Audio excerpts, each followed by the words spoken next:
Welcome everyone to a journey through history, a deep dive into the life of a figure so monumental, so complex, that his very name conjures images of wartime defiance, bulldog determination, and an unwavering spirit in the face of impossible odds. Today, we're going to unravel the intricate tapestry that was the life of Sir Winston Leonard Spencer-Churchill. When we hear that name, most of us immediately picture the wartime prime minister, cigar in hand, rallying a nation against the Nazi threat. But what if I told you that this iconic image, this finest hour, was just one chapter in a sprawling, often contradictory, and incredibly turbulent saga that spanned nearly a century of unprecedented global change? Churchill's life wasn't a straight line to greatness. It was a zigzag, a roller coaster of triumphs and disasters, a story of a man who was a soldier, a journalist, a historian, a painter, and above all, a statesman. He lived from the high Victorian age, when cavalry charges were still a military reality and the British Empire was at its zenith, all the way to the dawn of the nuclear era. He changed political parties not once, but twice. He was blamed for one of the worst military blunders of the First World War. He spent a decade in the political wilderness, warning of a threat that almost no one else wanted to acknowledge. And then, having literally saved his nation from the brink of collapse, he was unceremoniously voted out of office within months of victory. It's a story that defies simple categorization, a life lived on the grandest possible scale, full of paradoxes and profound lessons. So, let's pull back the curtain and explore the extraordinary journey of this truly singular individual. Winston Churchill's beginning was, in some ways, as grand and historically resonant as his later life would become. He was born on November 30th, 1874, not in some humble cottage, but at Blenheim Palace in Oxfordshire, the ancestral home of the Dukes of Marlborough. Imagine that, born into the very heart of English aristocracy, a place steeped in centuries of history and power. It's almost too perfect a birthplace for a man who would become so intimately connected with the grandeur and the burdens of that tradition. Interestingly, he was born prematurely, reportedly after his mother, Jenny Jerome, had a fall while out walking. He arrived in a small ground-floor room that had once been a chaplain's office, a rather inauspicious spot for a future giant of history, but one that perhaps hinted at the unexpected turns his life would take. His father, Lord Randolph Churchill, was a brilliant but notoriously erratic conservative politician. He even briefly served as Chancellor of the Exchequer, a high office indeed, before his career tragically collapsed due to scandal and, most likely, a debilitating neurological illness. He died young, at just 45, in 1895, leaving a powerful but distant legacy. His mother, Jenny Jerome, was an American-born socialite, the daughter of a wealthy New York financier. She was celebrated for her beauty and vivacity, a dazzling figure in London society. Now, you might expect a child born into such privilege to have a warm, nurturing upbringing, but Churchill's own accounts paint a very different picture. His relationship with his parents was, by his later admission, distant and often painful. Both his mother and father were utterly consumed by their social and political obligations. The young Winston was largely raised by his nanny, Elizabeth Everest, whom he adored. He remained devoted to Woomany, as he called her, throughout her life. He would later write with an aching honesty about how desperately he longed for his parents' attention and approval, a craving that rarely received the warm, sustained response a child truly needs. This early emotional void, I believe, profoundly shaped him, perhaps fueling his relentless drive for recognition, his ambition, and his lifelong need to prove himself. His early education was, to put it mildly, undistinguished, even troubled. He was sent to St. George's School in Ascot, a harsh institution known for its severe discipline. He struggled there, as many sensitive children would in such an environment, before moving to a smaller, gentler school in Brighton. Then it was on to Harrow, one of England's most prestigious public schools. Here, he continued to struggle academically, particularly with subjects like Latin and mathematics. These were the intellectual gatekeepers of the era, the subjects that determined one's path to Oxford or Cambridge. But even amidst these struggles, an early gift began to emerge, a talent that would serve him magnificently throughout his career: his command of the English language. He could memorize enormous stretches of poetry with apparent ease. This wasn't just a party trick, it was a foundational skill for a future orator and writer. His school reports often described him as inattentive, unpunctual, and careless with his possessions. His masters, unable to see the future titan in this awkward, often rebellious boy, despaired of him. It's a powerful reminder that conventional measures of success often miss the unique brilliance simmering beneath the surface. Given his poor grades and his own inclinations, the conventional academic path to university was largely closed off. Instead, he was steered toward a military career. After 2 failed attempts, he was finally admitted to the Royal Military Academy, Sandhurst. And here, something clicked. Freed from the subjects that bored him and allowed to focus on tactics, fortification, and military history, subjects that genuinely captivated his active mind, he thrived. He graduated 20th in a class of 130. This was his first real success, a tangible achievement that validated his abilities. It set him on a path of soldiering, adventuring, and eventually the politics that would define him. It was as if he finally found his tribe, or at least a curriculum that spoke to his restless, strategic intellect. Commissioned into the 4th Queen's Own Hussars in 1895, Churchill quickly discovered that the mundane reality of peacetime garrison duty in England was utterly stifling. This was a man with a restless hunger for action, for glory, and quite frankly, for the kind of exploits that could be turned into newspaper dispatches and books. He had inherited, or perhaps developed, a keen taste for earning money independently, a necessity given his family's often straitened finances despite their aristocratic lineage.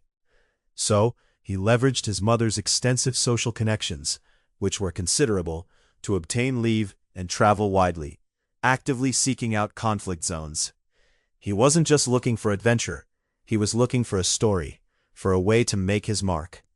His first taste of combat came in Cuba in 1895, where he observed Spanish forces fighting rebels. This wasn't just an observation mission. He filed his first newspaper dispatches from there, for which he was paid. This dual role, as soldier and correspondent, would become a recurring theme throughout this early period of his life, a testament to his ambition and his understanding of how to build a public profile. After Cuba, he went to India with his regiment. Here, during his free time, he embarked on a truly remarkable period of self-education. He devoured books: Gibbon's Decline and Fall of the Roman Empire, Macaulay's Histories, Darwin. He was making up for his neglected formal education, laying an intellectual foundation that would inform his later historical writing and his understanding of grand strategy. It's a powerful example of self-directed learning, turning a perceived weakness into a formidable strength. In 1897, he saw serious action on the northwest frontier, fighting Pashtun tribesmen in the Swat Valley. This was real, brutal combat, and he turned the experience into his first book, The Story of the Malakand Field Force, published in 1898 to considerable acclaim.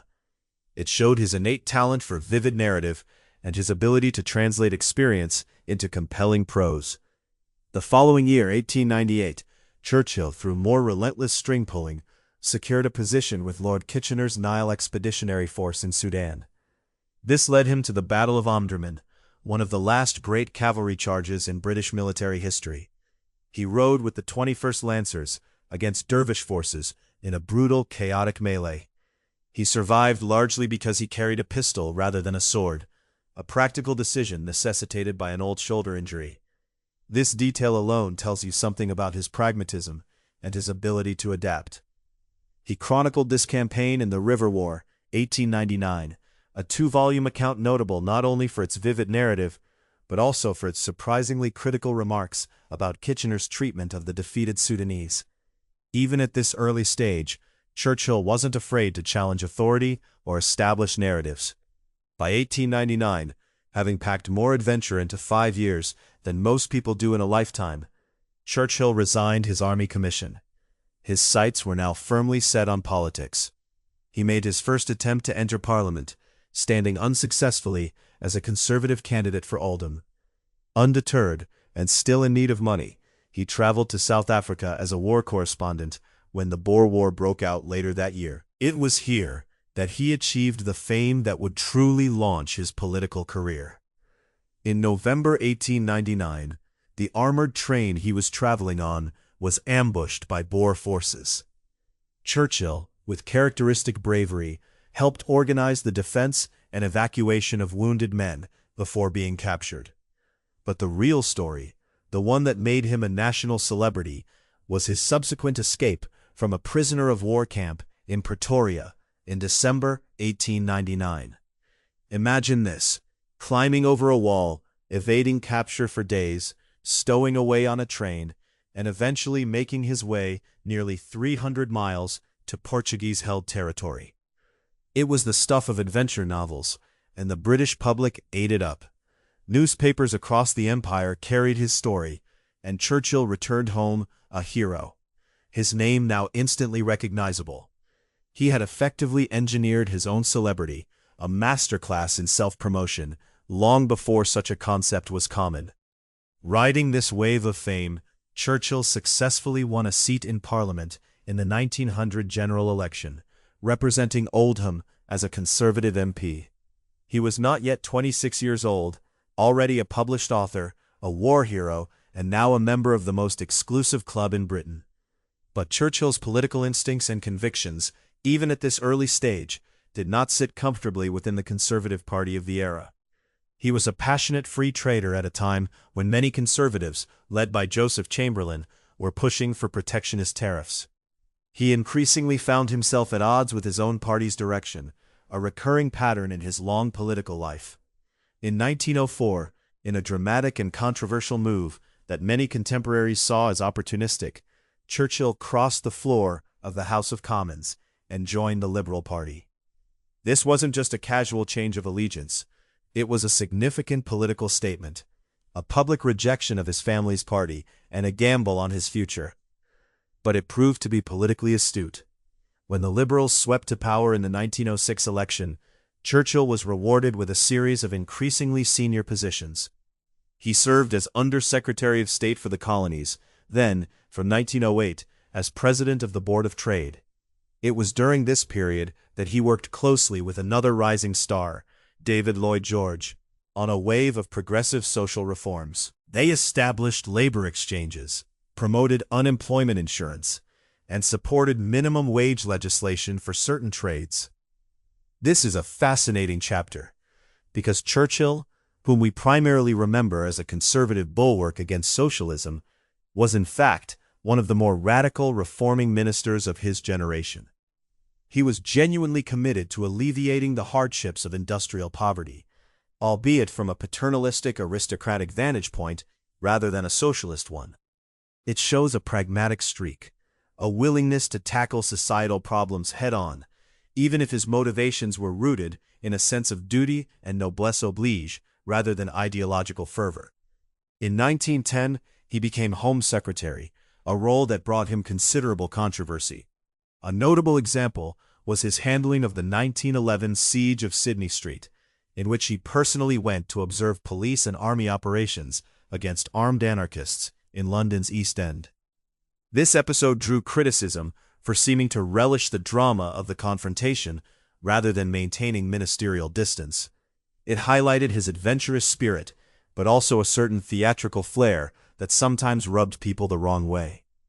Amidst all this political dynamism, a crucial personal development occurred in 1908.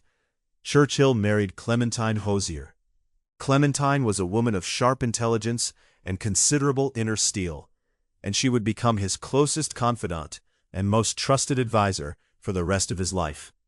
Their marriage, though not without strain, Churchill's volatile moods, his financial recklessness, and his all-consuming devotion to politics tested Clementine considerably. Endured for 57 years until his death. She was frequently the one figure willing to tell him hard truth that others shrank from voicing, a vital anchor in his often chaotic existence. In 1911, Churchill became First Lord of the Admiralty, the civilian head of the Royal Navy. This was a critical appointment at a moment of growing tension with Germany. He threw himself into naval modernization with characteristic energy. He championed the shift from coal to oil-fired ships, promoted the development of naval aviation, and expanded the fleet to maintain Britain's supremacy at sea. When the First World War broke out in August 1914, the Royal Navy was, in no small part, due to Churchill's preparations, ready for war. This was a period of intense, focused work where his drive and foresight were undeniable assets. The early months of the First World War saw Churchill at the height of his energetic engagement. He personally oversaw naval operations and even traveled to Antwerp in October 1914 to help direct its defense, an episode that drew both admiration for his personal courage and mockery for what critics saw as an inappropriate meddling in military command by a civilian minister. He was a man who couldn't stand still, who had to be at the heart of the action, a trait that would both serve and hinder him throughout his career. But it was the Gallipoli campaign of 1915 that would truly define and very nearly destroy Churchill's early career. As First Lord of the Admiralty, he was a leading advocate for a naval assault on the Dardanelles Strait. The idea was ambitious: knock the Ottoman Empire out of the war, open a supply route to Russia, and break the ghastly deadlock of trench warfare on the Western Front. It was a bold strategic vision, but its execution was a disaster. The naval attack failed in March 1915, and the subsequent land invasion by British, French, Australian, and New Zealand forces became a catastrophic, drawn-out campaign marked by appalling casualties and incredibly difficult terrain. It ended in a humiliating evacuation in early 1916, with some 250,000 Allied casualties. Though the decision to proceed with Gallipoli involved many hands, the War Council approved the operation, and its execution was plagued by errors far beyond Churchill's control, including poor military leadership on the ground. Churchill became the public scapegoat. He was removed from the Admiralty in May 1915 as part of a political reshuffle that brought the Conservatives into a coalition government. He was given the largely ceremonial post of Chancellor of the Duchy of Lancaster, a clear demotion. By November 1915, humiliated and utterly sidelined, he resigned from the government altogether. This was a profound fall from grace, a moment where many lesser men would have simply retreated into obscurity. But Churchill was not a lesser man. In a striking response to disgrace, he did not retreat into private life. Instead, he rejoined the army, taking up a commission, and eventually commanding the 6th Battalion of the Royal Scots Fusiliers on the Western Front in France. He served for several months in the trenches, sharing the dangers and privations of his men. This was a remarkable act of courage and a powerful demonstration of his character. He could have lived a comfortable life, but he chose to face the same mud, rats, and artillery shells as the ordinary soldiers. It was a way of rehabilitating his reputation, not through speeches, but through shared sacrifice. He eventually returned to Parliament in 1916. Lloyd George, who became Prime Minister in December 1916, eventually brought Churchill back into government in 1917 as Minister of Munitions, a role in which he oversaw Britain's wartime production of weapons, tanks, and aircraft with considerable success, helping to rehabilitate his reputation somewhat by the war's end. He was back, but the shadow of Gallipoli would hang over him for decades. The interwar decades, from 1919 to 1939, were for Churchill a period of dramatic highs and lows, a true wilderness, but one that paradoxically forged the leader Britain would desperately need. After the First World War, he served in Lloyd George's coalition government, first as Secretary of State for War and Air, then as Colonial Secretary. In these roles, he played a significant part in shaping the post-war Middle East, including the creation of the borders of Iraq and Transjordan, decisions that, for better or worse, continue to resonate today. He also negotiated the settlement that led to the partition of Ireland and the creation of the Irish Free State, a process fraught with violence and political peril, which Churchill navigated with a mixture of pragmatism and hardline instinct, depending on the moment. These were complex, often thankless tasks, and they showed his capacity for dealing with high-stakes international diplomacy. Then came another setback. In 1922, Churchill lost his parliamentary seat. With the collapse of the coalition government, he found himself, in his own memorable words, without an office, without a seat, without a party, and without an appendix. He had just undergone an emergency appendectomy. It was a moment of profound political isolation. He drifted back toward the Conservative Party, formally rejoining it in 1924. Memorably joking that anyone can rat, but it takes a certain amount of ingenuity to re-rat.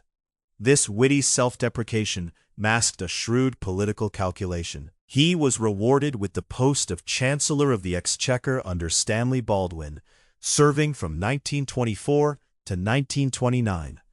This was a return to the very top of government, a testament to his resilience. As Chancellor, Churchill's most consequential and widely criticized decision was to return Britain to the gold standard in 1925 at the pre-war exchange rate. This move was advised by Treasury orthodoxy, but was one that many economists, most famously John Maynard Keynes, warned would overvalue the pound and damage British export industries. They were right. The decision contributed significantly to economic stagnation and industrial unrest, culminating in the General Strike of 1926. During this crisis, Churchill took an uncompromising, even provocative stance against the striking workers, editing a government newspaper that many saw as needlessly inflammatory. It showed a lack of empathy for the working class that would later be held against him. When the Conservatives lost power in 1929, Churchill entered what became known as his wilderness years, a decade largely spent outside government office and increasingly isolated from mainstream political opinion within his own party. Several factors contributed to this isolation. He took a fierce, and to many of his contemporaries, backward-looking stance against increased self-government for India, breaking with the conservative leadership on the issue, and appearing to many as a relic of a fading imperial mindset. He also controversially supported King Edward VIII during the 1936 abdication crisis, a stance that further damaged his standing. He was seen as a man out of time, clinging to old ideals, a political dinosaur. However, it was precisely during these wilderness years that Churchill emerged as one of the earliest and most persistent voices warning about the grave danger posed by Adolf Hitler and Nazi Germany's rearmament.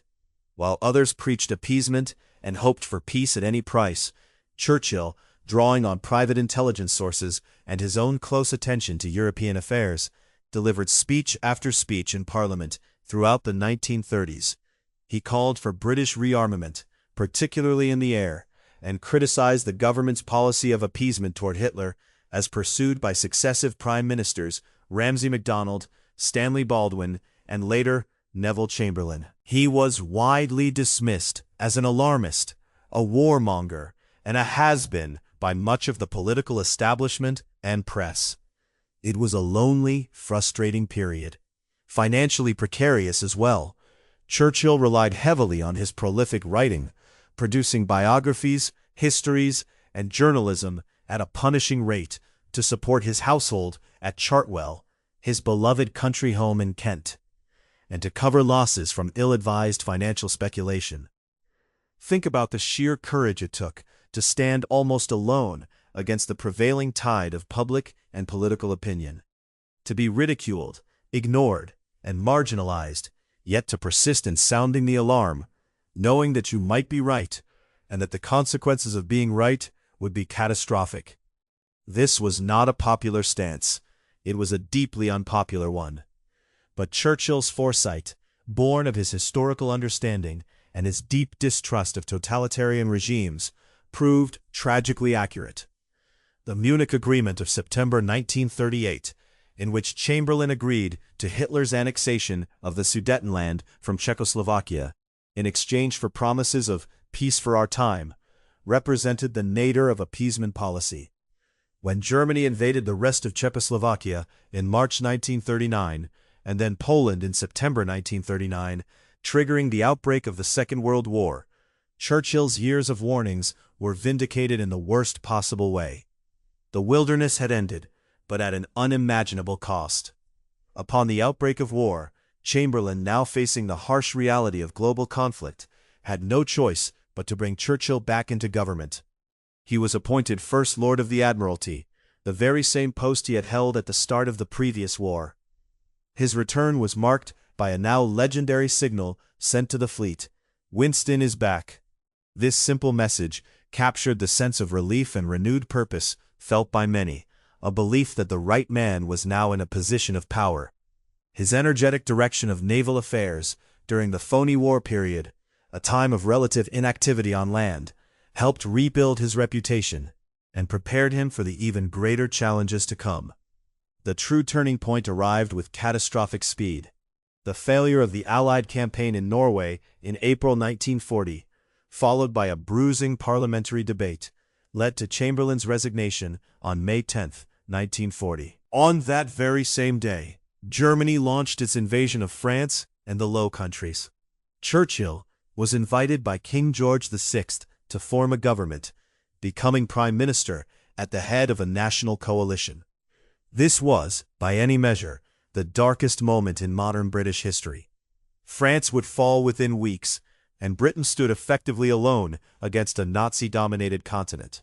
The situation seemed utterly hopeless. Churchill's leadership during the ensuing months has become the stuff of legend, and deservedly so. His speeches to Parliament and to the nation via radio broadcast were not just words, they were acts of defiance, injections of courage, and a profound articulation of the stakes involved. Think of the power of phrases like, "I have nothing to offer but blood, toil, tears, and sweat," or "We shall fight on the beaches." This was their finest hour, and later, "Never was so much owed by so many to so few," honoring the pilots of the Battle of Britain. These speeches combined defiant rhetoric with an unflinching honesty about the scale of the danger facing the country. He didn't sugarcoat the truth. He laid it bare, and in doing so, he galvanized a nation. Crucially, he rejected suggestions from some within his own war cabinet, notably Foreign Secretary Lord Halifax, that Britain should explore a negotiated peace with Hitler after the fall of France. Halifax saw it as a pragmatic solution, a way to avoid utter destruction, but Churchill, with his deep understanding of Hitler's ideology and his unshakable belief in the values of freedom, insisted instead on continued resistance. Historians regard this as one of the most consequential decisions of the entire war. Had Britain sought terms in the summer of 1940, the subsequent course of the conflict, and possibly the survival of European democracy itself, would have looked very, very different. It was a moral stand as much as a strategic one. The Battle of Britain in the summer and autumn of 1940, in which the Royal Air Force, against overwhelming odds, turned back the Luftwaffe's attempt to achieve air superiority as a prelude to invasion, was a pivotal moment. This was followed by the Blitz, a relentless bombing campaign against British cities that tested the nation's endurance severely. Throughout this ordeal, Churchill's habit of visiting bombed neighborhoods, touring factories, and maintaining visible, energetic public activity, often photographed in his siren suit, cigar in hand, giving his signature V for Victory sign, helped sustain public morale. He was a symbol of resistance, an embodiment of the bulldog spirit he so often invoked. He made himself physically present, sharing in the danger and showing solidarity, which resonated deeply with the populace under siege. Beyond the home front, Churchill worked tirelessly to draw the United States into greater support for Britain's cause. He cultivated a close personal relationship with President Franklin D. Roosevelt, even before America's formal entry into the war. This personal diplomacy was crucial. It secured the Lend-Lease Agreement of 1941, which provided absolutely critical war material to Britain when it was on the verge of bankruptcy. He met Roosevelt at sea in August 1941 to issue the Atlantic Charter, setting out shared war aims and laying the groundwork for the post-war international order. When Germany invaded the Soviet Union in June 1941, Churchill, a lifelong and vocal anti-communist, nonetheless immediately pledged British support to Stalin's regime. He famously remarked that if Hitler invaded hell, he would at least make a favorable reference to the devil in the House of Commons. This was pure pragmatism, recognizing that the immediate enemy was Hitler, and any alliance, no matter how uncomfortable, was necessary to defeat him. Japan's attack on Pearl Harbor in December 1941 finally brought the United States fully into the war, and Churchill later wrote of the profound relief and relief-tinged hope he felt at that news, believing Allied victory now assured, however long and costly the road ahead might prove. The tide had finally begun to turn. Throughout the war, Churchill worked closely with Roosevelt, and less comfortably with Stalin, as the Big Three coordinated Allied strategy at conferences in Casablanca, Tehran, and finally Yalta in February 1945. These were meetings of immense historical consequence, where difficult decisions about the post-war shape of Europe were negotiated, including arrangements for occupied Germany and the fate of Eastern Europe. The Yalta agreements, in particular, would later draw considerable criticism for having conceded too much to Soviet influence, a complex issue given the realities on the ground at the time. Churchill also maintained an enormous personal workload throughout the war, chairing the Chiefs of Staff Committee, making numerous hazardous wartime journeys by air and sea to meet Allied leaders and inspect troops, and continuing to deliver speeches that shaped both British and international opinion of the conflict. He was a man running on sheer force of will, driven by the immense responsibility he carried. By 1944 and into 1945, with the successful D-Day landings in Normandy in June 1944 and the subsequent Allied advance across Europe, victory over Germany was increasingly assured.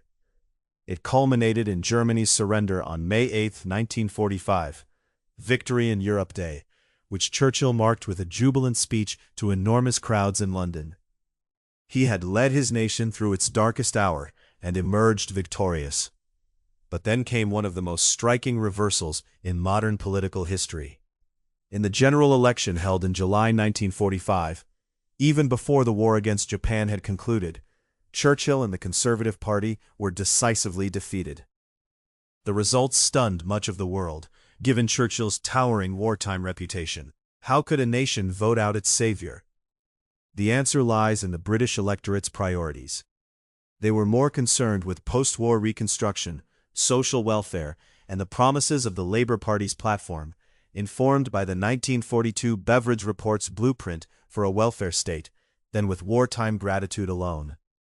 The nation had endured immense sacrifice, and now they wanted a new vision for a better future, one that Churchill, with his imperial and aristocratic leanings, was perceived as less able to deliver.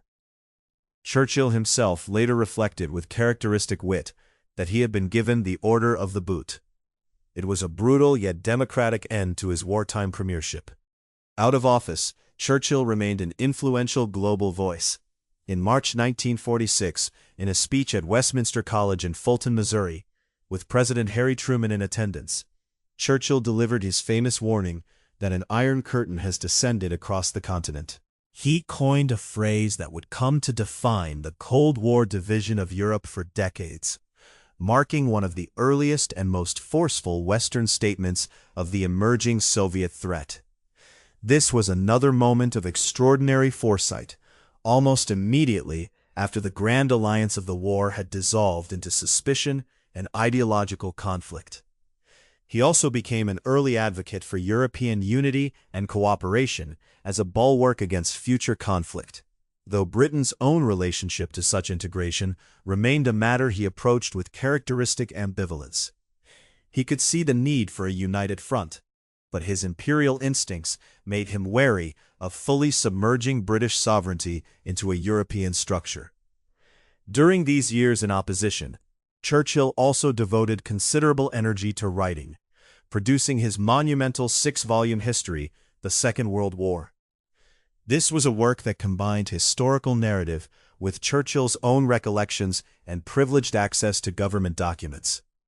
It was a massive undertaking, and it contributed significantly to the honorary Nobel Prize in Literature he would later receive, a testament to his extraordinary literary talents. Against all odds, Churchill returned to power as Prime Minister, following the Conservative victory in the October 1951 general election, at the age of 76. His second premiership was, inevitably, a quieter and less dramatic affair than his wartime leadership.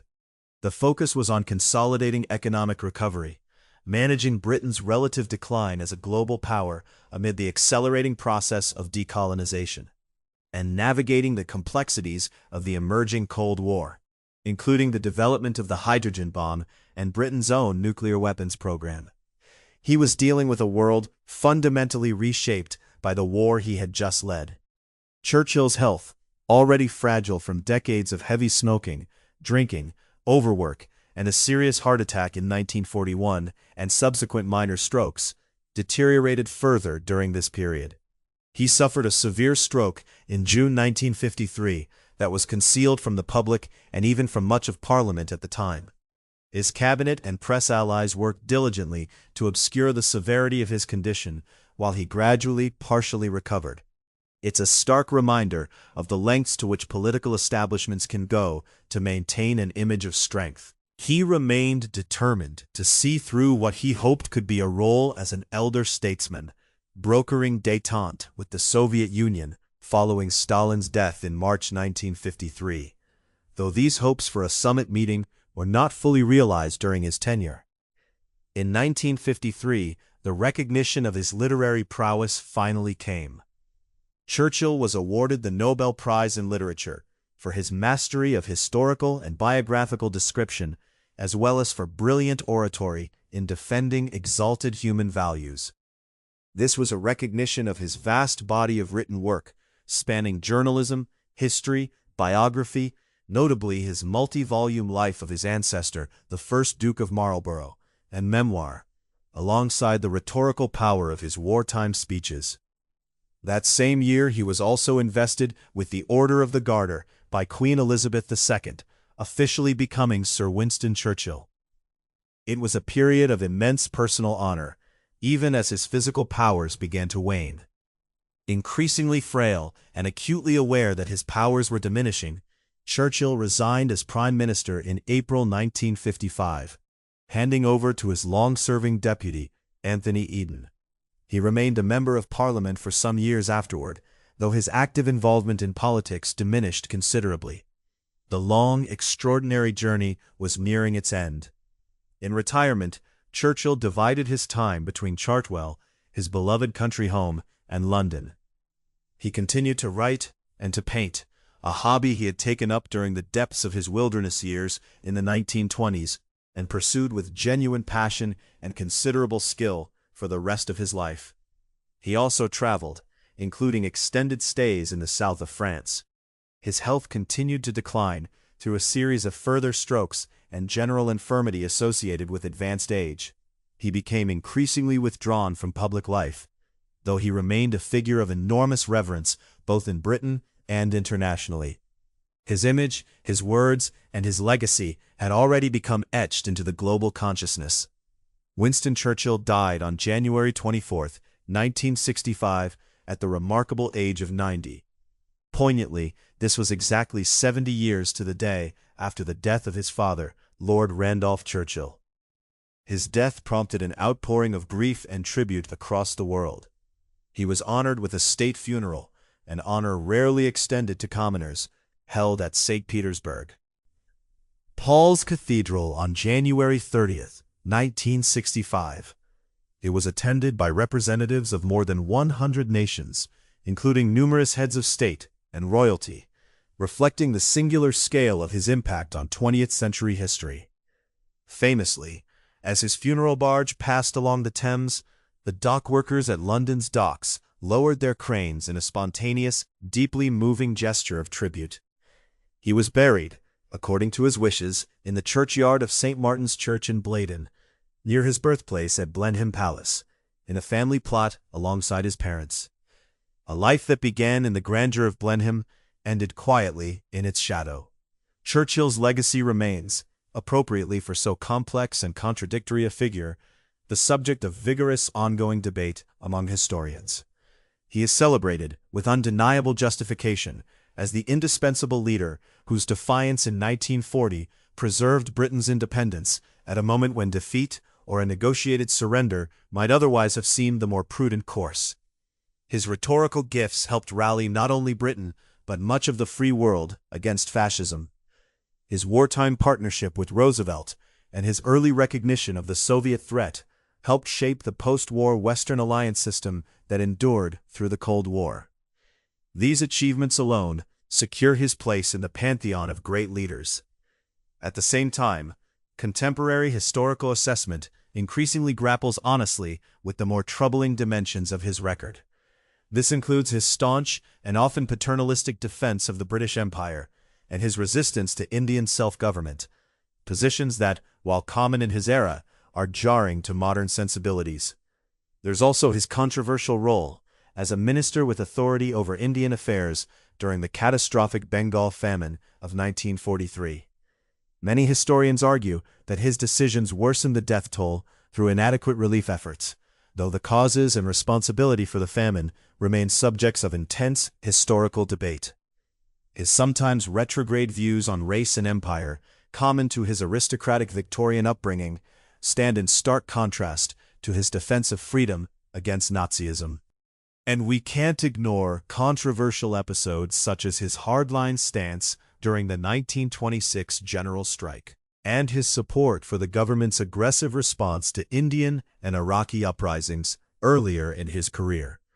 Churchill was, in the fullest sense, a man of his era, and also a man who transcended it.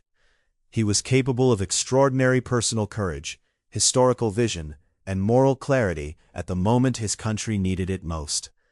Yet, he also embodied many of the prejudices and blind spots of the imperial class into which he was born. He was a prolific writer whose historical and autobiographical works remain widely read, a skilled amateur painter, a devoted, if often difficult, husband and father, and a politician whose 64 years in Parliament, spanning the reigns of 6 monarchs, gave him a nearly unparalleled vantage point on the transformation of Britain from Victorian imperial power to modern welfare state. Polls of historians and the British public alike have repeatedly ranked Churchill among the greatest Britons in history. His image, the bulldog jaw, the cigar, the hat, the V sign, remains one of the most instantly recognizable of the 20th century. Statues, memorials, and institutions bearing his name span the globe, from Parliament Square in London to Fulton, Missouri. Yet the fullest and fairest account of his life resists simple hagiography. It recognizes instead a figure whose flaws were real and whose greatness was equally real, a man capable of leading his nation through its gravest crisis, while remaining in other respects a product of the empire and era that shaped him. It is precisely this complexity, rather than any simpler heroic narrative, that continues to make Winston Churchill one of the most studied and debated figures of the modern age. So what can we take away from this extraordinary life? First, the power of resilience. Churchill faced numerous setbacks, humiliations, and periods of isolation, but he never gave up. He constantly reinvented himself, moved between parties, and learned from his experiences. His ability to endure and adapt was truly remarkable. Second, the importance of conviction. Even when isolated in the wilderness years, he clung to his belief that appeasement was a dangerous delusion. His moral clarity, however unpopular, proved to be absolutely vital. Third, the profound impact of rhetoric and communication. Churchill's ability to articulate the stakes of the war, to inspire courage, and to rally a nation with his words was arguably as crucial as any military strategy. His mastery of language was not a secondary skill. It was a primary weapon in the fight for freedom. Finally, his life reminds us that history is rarely black and white. Great figures are often a mosaic of contradictions. Their strengths and weaknesses, their triumphs and their failings, are inextricably linked. To understand them fully, we must grapple with the entire picture, not just the parts we find comfortable or heroic. Churchill was a man who lived large, made mistakes, and achieved greatness, leaving an indelible mark on the world. His story is a testament to the enduring power of human will and the complex, often messy, nature of leadership.